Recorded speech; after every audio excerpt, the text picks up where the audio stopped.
Quanto menos tempo a gente tem para estudar para uma prova, mais estratégico a gente tem que ser no processo de estudos e mais objetivo a gente tem que ser, porque a gente tem pouquíssimo tempo de errar e consertar os nossos erros. Por isso eu vim trazer nesse vídeo 6 passos perfeitos para você já sair daqui e começar a estudar para o Enem 2024 e conquistar a sua tão sonhada vaga num curso que você queira. Então, sem enrolação, porque você tem pouco tempo, vamos lá. A primeira coisa é você saber direcionar os seus estudos, você entender o seu direcionamento. Como é que você vai fazer isso? Em 3 passos. O primeiro é saber qual curso e qual universidade que você quer e pesquisar no Google o curso, a universidade e a palavra pesos, porque aí você consegue descobrir qual é a relevância de cada área do Enem para o cálculo final da sua nota, que vai aparecer lá na hora que você for jogar ela no Sisu, para de fato conquistar a vaga. Porque como você tem menos tempo, é importante que você realmente invista esse tempo em matérias que vão te refletir maiores resultados. Então, por exemplo, se você quer fazer direito, você pode pesquisar no Google, por exemplo, pesos direito UFRJ, que aí uma das primeiras coisas que vai aparecer é qual é o peso de cada área do Enem para esse curso, ou seja, você vai saber o que é mais importante e menos importante de ser estudado para alcançar a nota de corte, porque o Enem pode ser uma média simples ou uma média ponderada, mas aí cada faculdade escolhe qual média que ela vai usar. Tudo bem? Complementar a isso, é importante que você saiba quais são as suas dificuldades, porque mesmo querendo, por exemplo, direito, um curso que tenha peso em humanas, se você tirar uma nota muito baixa em matemática, por exemplo, não vai adiantar você ser muito bom em humanas, porque isso vai equilibrar a sua nota para baixo de novo. Então, se você é muito bom em humanas, mesmo que tenha pesos, é bom você pensar que se você já atinge, por exemplo, ali 35 acertos, é bom que você dedique mais o seu tempo para matérias que você é pior,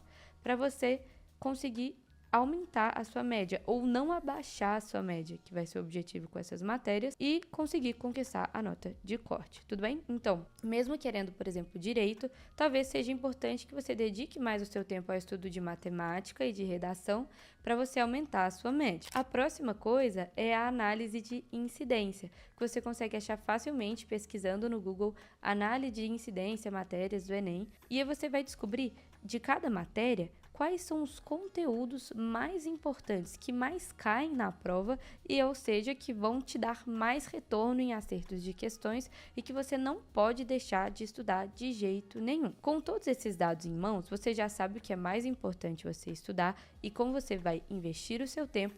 E o nosso próximo passo é a gente descobrir como você vai investir o seu tempo, quais vão ser os materiais que você vai usar, ou seja, se você vai comprar cursinhos, por exemplo. Se você vai comprar um cursinho, é muito importante que você saiba quanto de dinheiro você tem para investir nisso e quais são as suas dificuldades, onde vale mais a pena investir o seu dinheiro. Eu, particularmente, recomendo muito que você invista o seu dinheiro num cursinho nesse momento de redação, porque é a única matéria do Enem que você consegue alcançar os 1000 pontos e que é difícil você conseguir uma correção de redação online grátis. Então, você precisa de alguém para corrigir as suas redações, mesmo que você consiga as aulas delas no YouTube. Então, é muito importante que você invista uma parte do seu dinheiro nisso. Se sobrar mais alguma coisa, é bom que você entenda qual área ou quais áreas você tem mais dificuldade para você comprar um cursinho dela. Por exemplo, se você tem muita dificuldade em matemática, direcione o seu dinheiro para um cursinho de matemática, em vez de pegar, por exemplo, um de humanas. E assim você vai descobrir e vai investir o seu dinheiro de forma mais eficiente. Caso você vá estudar pelo YouTube, é muito importante que você já, primeiramente, escolha e descubra os canais que tem as matérias do YouTube, e para isso você vai precisar do conteúdo, do cronograma de conteúdos do Enem, que é uma coisa que você também consegue encontrar facilmente na internet, o conteúdo programático do Enem, e vá pesquisando as aulas. No final, descubra quantas aulas você tem que assistir. Além disso, você tem também que saber o material de questões que você vai usar. Então, por exemplo, assinar um banco de questões, ou ver se você encontra alguma apostila online, ou compra alguma apostila. Se nos vídeos do YouTube, na descrição, tem algum material em PDF para você resolver as questões, porque muitas vezes tem. E aí você vai moldar o seu estudo, você não vai ficar perdido.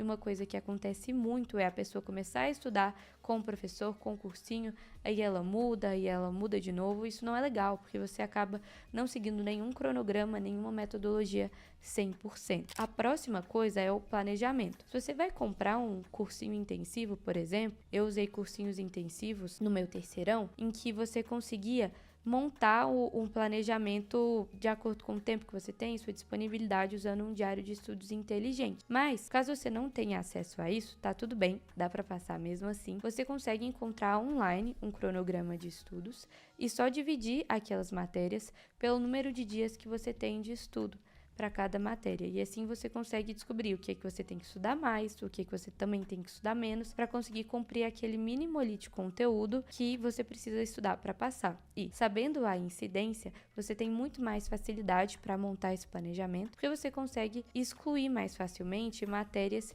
que não são tão importantes e vê-las só no final, caso dê tempo, ou se você atrasá-las, você não dar tanta importância. Eu gosto muito da ideia de ter um cursinho de apoio, se você tiver condições, justamente porque o cursinho já traz isso pronto. Então, por exemplo, no cursinho de Química que eu usei, o iQuímica, se você montar hoje um diário de estudos intensivo, já vai sair esse planejamento pronto e você já vai saber exatamente o que você tem que estudar. Matemática também, eu posso deixar aqui na descrição os cursinhos intensivos que eu usei e que eu recomendo que eu usei no meu terceirão e que eu recomendo muito e que são planejamentos viáveis de seguir, porque não adianta nada você pegar, por exemplo, um curso extensivo e querer seguir o planejamento inteiro dele num tempo muito menor, porque você vai ver tudo com muito menos qualidade, tá bom? Então isso não é legal. E não esqueça do material de questões. Então, assinar um banco de questões, por exemplo, tem muitos bancos online gratuitos que você consegue achar, PDFs, drives, enfim, tudo bem? Então, a próxima coisa que você precisa saber é quanto que você precisa tirar. Qual geralmente é a nota de corte do seu curso. Então, você pode pesquisar isso no Google e olhar mais ou menos quantos acertos você tem que fazer em cada área para atingir essa nota de corte. No Instagram de um professor muito famoso que é estatístico também, que é o professor Fredão, ele traz no feed dele várias dessas análises para você ter uma noção melhor de quantos acertos você tem que ter em cada área, porque você não pode sair estudando a Deus dará e aleatoriamente sem saber qual que é a sua linha de chegada. Então, você sabe, por exemplo, que você tem que acertar 25 questões em matemática, 30 em linguagens, 35 em humanas e 25 em naturezas para passar no curso X e tirar, 900 em redação. Aí você consegue direcionar melhor o seu estudo e saber qual a meta que você almeja. Assim você cria uma meta final, que é o que você tem que estar tirando nos seus simulados, que a gente vai falar daqui a pouco, quando a gente chegar em novembro, perto da prova. Além disso, é importante que você crie metas parciais, tanto de acertos quanto de conteúdo. Então, por exemplo, até agosto eu quero ter acabado uma parte da matemática básica e eu já quero estar nessa parte de química, para você impor realmente um ritmo de estudos. Isso vai depender muito do seu objetivo, das suas particularidades, então eu não vou impor metas aqui para você, mas é muito importante que você as tenha para que realmente você não estude aleatoriamente. Aí num dia você está desmotivado e não sabe o que você tem que fazer. É literalmente para criar um senso de urgência mesmo do seu estudo, de uma meta que você tem que bater para chegar no seu resultado. E caso você não bata, você saiba que você fez alguma coisa errada ou que a meta, por exemplo, era irreal e você reajuste o seu estudo para você conseguir ir chegando. Então, você ter pontos de parada no seu estudo, principalmente mensalmente, para você conseguir analisar se aquilo que você está estudando está te dando o resultado que você precisa, tudo bem? E se você colocar metas de acertos, se você não bater a meta, não tem problema. É muito legal colocar justamente para que você, quando você chegar e você se deparar com essa meta, se você tiver batido, você sabe que você está no caminho. E se você não tiver batido, você entendeu por quê. Às vezes você não viu o conteúdo suficiente para bater a meta, às vezes você atrasou um conteúdo que era importante, e aí você consegue ir direcionando e lapidando mesmo o seu estudo. Se você começar a estudar agora, dificilmente esse estudo vai ser perfeito. Mas se você for colocando essas pequenas metas ao longo do tempo, você vai aperfeiçoando e vai chegar em novembro muito mais preparado do que se você fizer isso de maneira completamente aleatória. E a última coisa, na verdade, as duas últimas coisas que a gente tem que falar é: a quinta coisa, escolher os seus métodos de revisão. Você pode achar que porque você tem pouco tempo para estudar, você não precisa revisar, porque você não vai esquecer, mas é muita matéria, você vai sim esquecer. Corre o risco de você chegar na prova e ter um branco de tudo se você não estiver fazendo uma revisão adequada. Então é importante que você já coloque métodos de revisão na sua rotina e que você saiba quais você vai usar e como você vai usar.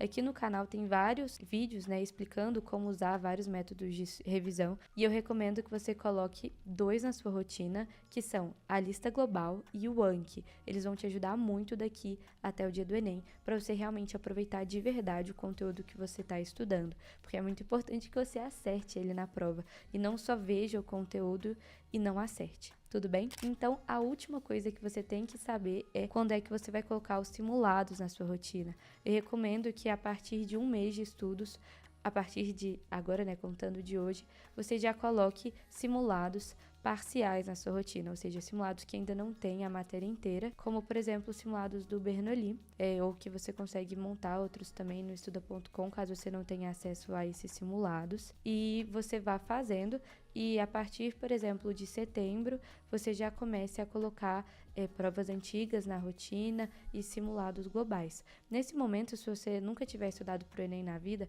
eu não recomendo que você troque provas antigas por simulados. Então, toda vez que você for fazer um simulado que não for parcial, como os do Bernoulli que eu indiquei para o primeiro mês e para o segundo mês, você faça realmente provas antigas para você se familiarizar com a prova, com o horário de prova, e esse simulado tem que ser feito perfeitamente de acordo com o que vai ser o dia da prova. Não dá tempo de você ficar inventando modo, fazendo firula de usar coisas que estão fora da regra da prova, e você pode saber mais sobre isso no nosso vídeo sobre simulados também, que está aqui no canal, sobre como fazer e como corrigir os seus simulados, tudo bem? Por último, eu recomendo muito que você, antes de sair desse vídeo, na verdade, quando sair desse vídeo, vá ver o meu vídeo sobre como montar o seu cronograma de estudos. É uma live de 1 hora que está gravada aqui no canal, que eu vou colocar aqui na descrição e nos cards para você já sair com o planejamento pronto. E aí você já vai saber exatamente em cada dia o que você tem que fazer, como é que você vai colocar a revisão na sua vida de acordo com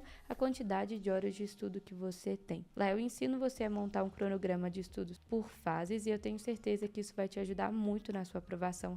É muito importante que você tenha isso nesse momento. Tudo bem? Então, recapitulando: direcionamento, depois material que você vai usar, depois o planejamento anual, depois as suas metas, revisão e simulados.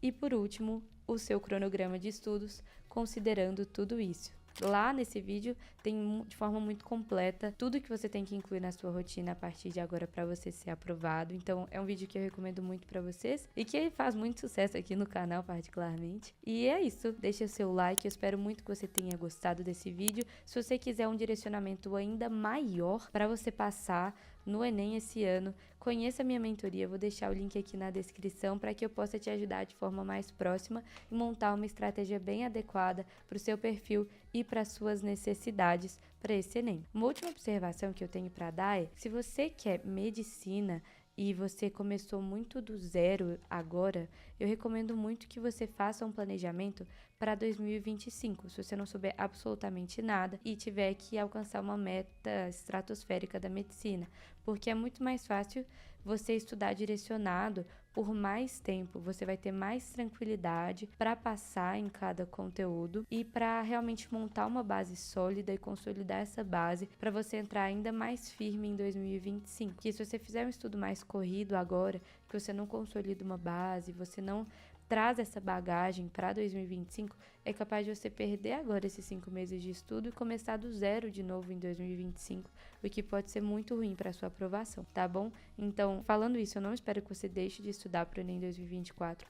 Estude sim, dê o seu máximo, estude muitas horas por dia, mas estude focado em aprender o conteúdo e construir uma base sólida para que no próximo ano você consiga atingir os 800 de média, que é uma exceção. Poucos cursos exigem isso, Na verdade, só medicina praticamente, e é uma ressalva que eu quis fazer para as pessoas que não querem atingir metas médias, né? Por exemplo, 750, 740, que dá para passar na maioria dos cursos. É uma ressalva para quem precisa lá dos 800 pontos e vai precisar realmente de um tempo um pouco maior de preparo, de um amadurecimento teórico um pouco maior, de uma prática um pouco maior, de uma consolidação um pouco maior de conteúdo. Mas não deixe de estudar esse ano. Não jogue esses meses fora, não fique desmotivado, porque tem chance sim de você passar ainda em 2024. Eu só não quero que você tenha pressa, que você corra desenfreadamente sem saber para onde você vai. Tudo bem? Então, esse foi nosso vídeo de hoje. Um beijo e te espero no vídeo sobre montar cronograma de estudos, tá bom? Tchau, tchau!